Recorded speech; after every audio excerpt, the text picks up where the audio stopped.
మనకి హెచ్చులు ఎక్కువ కదా, గెంటితో తీయకుండా చేత్తో తీసా, అదైతే కాలింది. ఇంకా ఈ చికెన్ కర్రీ చేసేప్పుడైతే నా బాధ వర్ణనాతీతం. ఎందుకంటారా, నేను 2 months నుంచి చికెన్ తినట్లా. యాక్చువల్గా 3 months తినకూడదు. మాకు బర్రెలు అంటే ప్రాణం, పొద్దుగాలు లేచి బర్రెలకు మేత వేస్తాం అన్నట్లు నాకు చికెన్ అంటే ప్రాణం.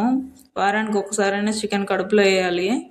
మా ఆయన ఏమో వారానికి ఒకసారైనా చికెన్ తినకుండా ఉండలేడు.